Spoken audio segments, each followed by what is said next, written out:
Hey, salut tous amis, j'espère que vous allez bien aujourd'hui dans votre petite vidéo pour parler de Kimetsu no Yaiba, Demon Slayer, hein, vous dites ça comme vous voulez. Alors, juste avant, juste me prendre une gorgée d'eau, ça serait pas mal parce que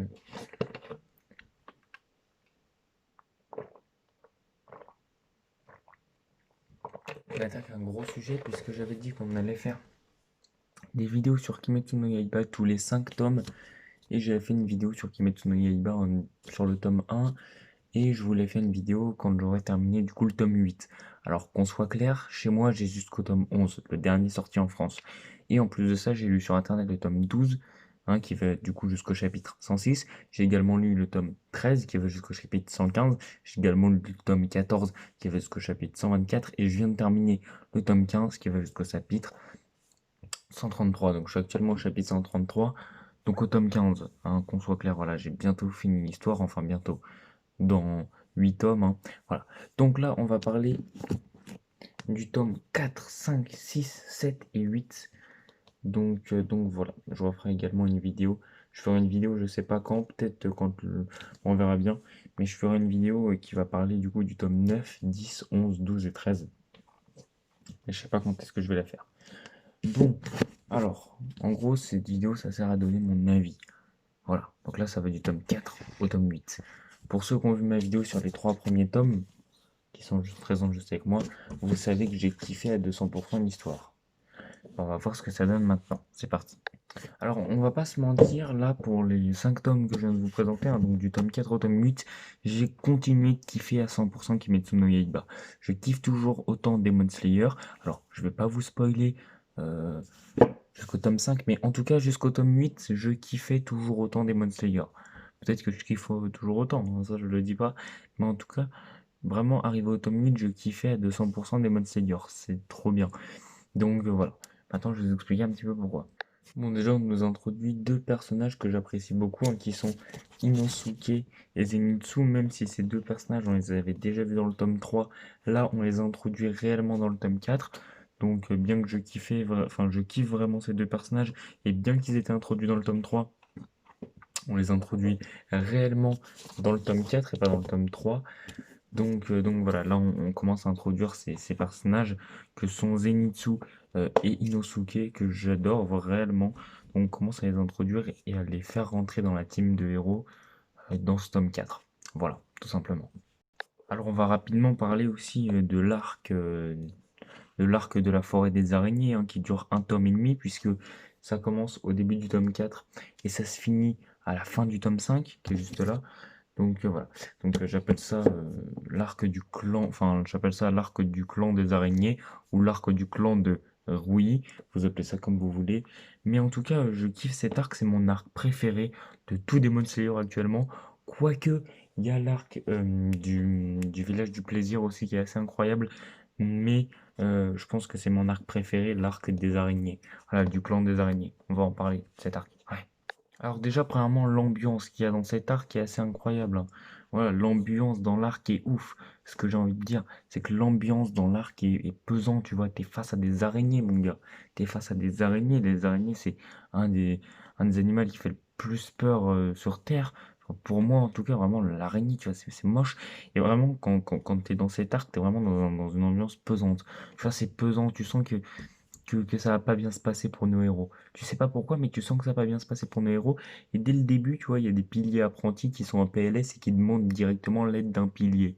Mais tu sens que ça va partir en couille à tout moment et tu sens que ça va partir en délire bizarre et que nos héros vont terminer dans le plâtre. Voilà, on va pas se mentir. Ouais. Alors on va pas, on va parler aussi un petit peu des combats dans l'arc. Alors déjà on va parler du combat avec la mer. Alors le combat avec la mer, j'ai vraiment pas mal kiffé, même si c'est le combat que j'ai le moins kiffé de l'arc. Le combat était quand même assez stylé, avec le fait que voilà, elle manipulait des gens par fil interposé, qu'elle arrivait à manipuler un démon qui avait pas de tête, carrément le gars n'avait pas de tête, donc techniquement on pouvait pas le tuer, mais bon ça c'est techniquement. Finalement il a fallu réfléchir, couper sa tête en billets, enfin, de la nuque à l'aisselle. Voilà, donc il a fallu réfléchir un minimum, etc. Donc voilà, c'était très cool. Et ce combat était cool, bien que ce soit celui que j'ai le moins kiffé de l'arc. Voilà. Bon, ensuite on a le combat Zenitsu vs le petit frère. Enfin non, vs le grand frère, pardon. Donc Zenitsu vs le grand frère. Pascal le grand frère. Non, je rigole, c'est bon, on arrête. Bon, donc ce combat, je l'ai kiffé également. C'était vraiment, peut-être pas mon combat préféré, mais vraiment mon deuxième combat préféré. Ou mon troisième combat préféré, en fait, je sais pas. Vraiment, c'était un combat que j'ai kiffé à 100%. J'aime pas beaucoup. En fait, ce que j'ai kiffé dans ce combat, c'est l'apparence du grand frère. L'apparence du grand frère, c'est que c'est une araignée, tu vois, une tête humaine sur une grosse araignée bien dégueulasse. Et ça fait flipper. Ça fait flipper. En fait, ça fait pas flipper, mais c'est traumatisant, tu vois. C'est traumatisant, c'est-à-dire que tu montres ça à un enfant, c'est pire que l'attaque des Titans.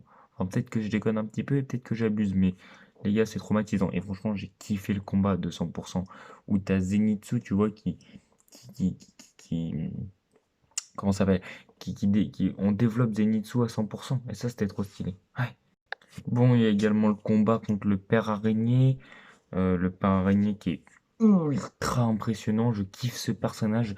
Le père araignée, c'est mon membre de la famille de Rui préféré. Très clairement, c'est mon membre préféré. Il est ultra badass. Beaucoup de gens le trouvent moche et tout. Mais moi, je le trouve ultra badass. Et surtout, c'est un personnage ultra impressionnant. Il est impressionnant de ouf. Il est pas si fort que ça en vrai, hein. Quand tu lis la suite du manga, tome 7, 8, 9, 10, 11, il est pas si fort que ça, le père araignée. Mais qu'est-ce qu'il est impressionnant pour le début du manga, c'est-à-dire pour le tome 5, et pour le deuxième arc sérieux du manga, il est impressionnant sa mère. Il est impressionnant de ouf. Il est incroyable. Il défonce Tanjiro et des Parinosuke. Et il est impressionnant de ouf. Et ce qu'il y a d'incroyable aussi dans cet arc, c'est que t'es en confrontation directe avec une des 12. Oh là, excusez-moi, t'es en confrontation directe avec une des 12 lunes démoniaques. Certes, la cinquième lune inférieure, donc dans les lunes démoniaques, il est vraiment au plus bas du plus bas. Il n'y a qu'une seule lune démoniaque qui est plus faible que lui. Mais quand même, tu ressens cette pression. Et surtout, t'as des piliers qui interviennent. Il y a des piliers qui interviennent. Et ça nous prouve que cet arc, on ressent le danger. Voilà. On va parler d'un point qui m'a déçu dans l'arc quand même, hein. C'est-à-dire que... euh, C'est-à-dire qu'en fait, on a la grande sœur, voilà. Son combat face à Shinobu était tout claqué. En même temps, Shinobu était d'une force beaucoup trop grande pour elle, pour la grande sœur. Ça me paraît évident. Mais ils auraient peut-être pu faire un tout petit peu de combat. Malheureusement, il n'y en a pas eu. Ça me déçoit un petit peu. Voilà. Bon voilà, après l'arc araignée, enfin du clan, après l'arc du clan des araignées, il va se passer plein d'autres choses dont on va parler évidemment, puisque c'est une vidéo pour donner mon avis sur les 8, enfin, sur le tome 4 à 8 de Demon Slayer. Ouais. Bon, et ensuite, dans le tome 6, du coup, parce que là on passe directement au tome 6, on a Tanjiro et Nezuko qui sont directement emmenés au Conseil des Piliers. Et putain, les piliers, qu'est-ce qu'ils sont badass. On en connaissait déjà deux, Gyu et Shinobu, mais là, putain, qu'est-ce qu'ils sont badass. Ils sont badass de ouf, les piliers. On découvre la totalité des piliers qui nous manquaient, c'est-à-dire 7, et ils sont trop badass. En fait, ce que j'ai vraiment kiffé de ouf dans ce passage avec les piliers, ce que je disais, pardon, c'est que ce que j'ai vraiment kiffé dans le conseil des piliers, ça dure très peu de temps, ça dure 4-5 chapitres, mais ce que j'ai réellement kiffé dans le conseil des piliers, c'est... Ouais, ce que je disais, pardon, c'est ce que j'ai vraiment trouvé impressionnant et kiffant dans le conseil des piliers, c'est on se sent tout petit. Même Tanjiro, il se sent... Enfin, surtout, Tanjiro, il se sent petit, et même nous, on se sent petit, tu vois. Tu sens cette atmosphère électrique dans ce conseil, et c'était trop stylé. Voilà, j'ai kiffé. Ouais. Bon, on passe maintenant, du coup, au tome 7. Voilà. Ah non, j'ai pas rajouté. J'ai réellement kiffé aussi le séjour d'entraînement de Tanjiro et de ses amis pour activer le souffle éternel, ou je sais plus trop comment ça s'appelle. Mais voilà, j'ai kiffé, hein. Le séjour était assez stylé, d'entraînement avec Kanao, j'ai pas mal kiffé. Voilà, on va pas se mentir. Bon les gars, on passe maintenant à l'arc du train de l'infini. Et sans vous mentir, cet arc m'a réellement déçu. Alors cet arc, en vrai, il dure que le tome 7. C'est l'entièreté du tome 7, c'est l'arc du train de l'infini. Et pourquoi, et un petit peu du tome 8, un ou deux chapitres du tome 8, mais voilà. Alors pourquoi cet arc m'a réellement déçu? Et ben en fait, tout simplement les amis, parce que cet arc, c'était réellement Bah, vous allez voir pourquoi, mais déjà, normalement, tu vois, l'arc, il devait être palpitant de ouf parce que tu devais avoir affaire à la plus puissante lune inférieure. Donc, à ce moment-là, normalement, c'est quelqu'un de plus fort que Rui. Tu vois, t'as affaire à quelqu'un de surpuissant. Et finalement, vous allez voir que l'arc va être plutôt plat. Alors déjà, de base, hein, ça partait super bien, c'est-à-dire que le mec, il a le pouvoir d'endormir les gens. Mais quand tu vois les rêves et quand tu vois comment il s'y prend, c'est totalement stupide. C'est-à-dire que le gars, au lieu d'endormir les gens puis de les poignarder, il endort des gens, puis il fait pénétrer des êtres humains dans les rêves de ces personnes pour les casser de l'intérieur. Alors soit il y a un truc que j'ai pas compris, soit c'est totalement stupide. Ou les deux. Bon les gars, encore une fois, le fait par exemple que Enmu se cache littéralement dans le train, enfin le fait qu'il fusionne avec le train, j'ai pas réellement aimé l'idée. Je vais pas vous mentir parce que les gars, il y a plus cette notion de puissance, je sais pas, j'ai plus cette impression de puissance. Tu sais, il fusionne avec le train. Comme si demain tu me dis Moro il fusionne avec la planète Terre. Ah non, ça c'est déjà fait, merde. Non mais sérieusement, à un moment donné, le gars il fusionne avec un train. L'idée peut être bonne en soi, mais j'ai plus cette notion de puissance. J'ai plus cette force, tu vois.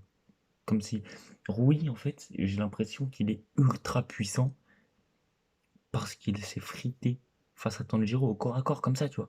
Enmu, j'ai pas du tout l'impression qu'il est plus fort que Rui. Qu'on se dise les choses clairement, voilà. On va pas se mentir. Bon, on va rapidement parler du combat Akaza vs Rengoku hein, qui se déroule dans le tome 8. Voilà. Euh, sur l'arc que j'appelle enfin, le mini arc Rengoku. euh, où en gros, voilà, on a le combat Akaza vs Rengoku. J'ai kiffé le combat. Le combat était ultra stylé, mais j'ai l'impression que Rengoku était dominé de A à Z.